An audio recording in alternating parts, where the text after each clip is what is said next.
Senator Sullivan, please. Thank you, Mr. Chairman. And General, Madam Secretary, thank you for your service. I appreciated our phone call yesterday, and kind of want to dive into some of the topics we talked about. As you know, we have this very kind of dual challenge and opportunity in Alaska. The challenge is the very high rates of suicide, which nobody wants. And I really appreciate the Army focusing on this. I think you've put all your best minds to it. It's a complex problem, but I want to thank all of you. Madam Secretary, you were in Alaska recently. The Vice Chief was in. General, you're up there a lot. So we talked about some of what you're thinking through, both from a surge capacity on professionals that can provide help, but also as part of the Arctic strategy that you've been focused on for quite some time, new capabilities in Alaska. And I was wondering if you both wouldn't mind touching on both of those topics right now. And again, I appreciate your full attention to this issue, which I know concerns you as much as it concerns me and the people I represent. Certainly, Senator Sullivan. I think really there are two big things that we're trying to do in Alaska right now under the umbrella of the Arctic strategy for the Army. First, as we talked about yesterday, we are really trying to surge a significant quantity of behavioral health providers to help deal with the mental health issues.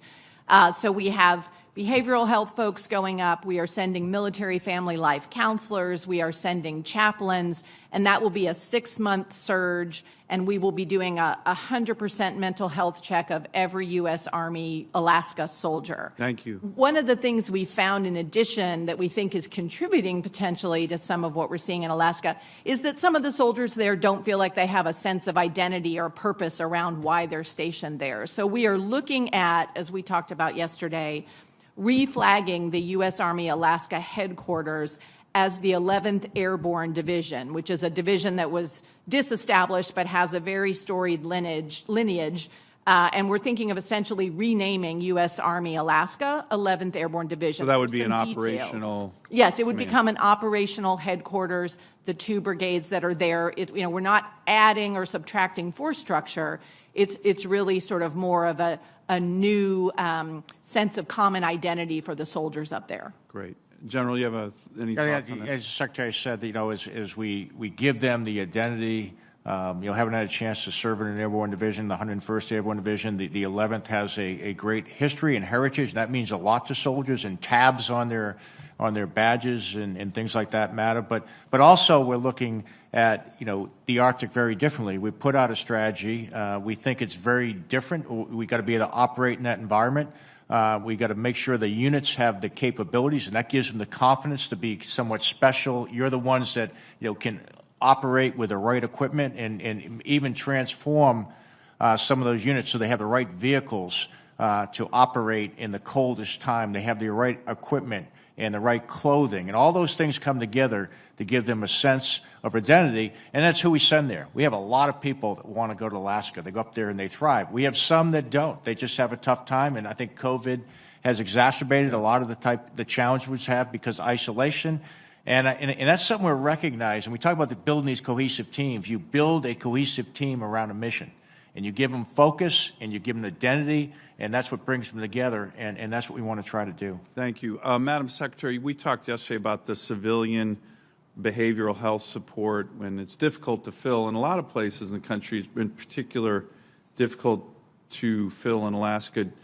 Do you think changing the ratio of uniformed to civilian behavioral health providers can, in remote locations, I'm not just talking about Alaska, this happened in other places in the Army globally, not just in the U.S., can that help alleviate the challenge and the shortage problem? Something we're looking at here in the committee. Senator, I do think it's something that we need to look at. That was something I talked about with General Eifler in Alaska. I talked to his hospital director. We want to look at that. I mean, we of course need to look at how, what are the second and third order effects for changing those ratios, because we have to make sure we've got enough military medical providers for the whole Army, but it's something we want to look at, certainly. And let me ask, final question, kind of two-part. As part of the 11th Airborne, we were just talking about the multi-domain task force. I know that's something you were looking at in Alaska as well. And then the recent USARAC large-scale exercises in J-Park in March. Can you provide a readout just briefly on some of the takeaways from that? I know it's very significant, hard training, joint training in very cold weather. Any thoughts and takeaways on lessons learned from that as it relates to what you're planning on in Alaska and then beyond, multi-domain task force and other? Yeah, I can tell you, Senator, we kind of want to train where we're going to fight. And historically, Alaska's been more of a basing place. And we took our troops out of there and we'd either send them to the National Training Center or to Fort Polk. And, Fort Polk in the summer is not the equivalent of the Arctic in the winter. So, what we learned was conducting exercises, in the winter in a combat training center-like environment is extremely important. So our soldiers develop the confidence in how to work in that environment. And as you know very well, a lot better than I do, I've been up there in the winter, but not for a long period of time. It takes a special type of training. It takes a special soldier that can operate and thrive in that environment. And that's why we want to give them a high visibility or high intensity type training event up in that environment. And General Flynn was very high on it. Great. Thank you. Thank you both. Thank you.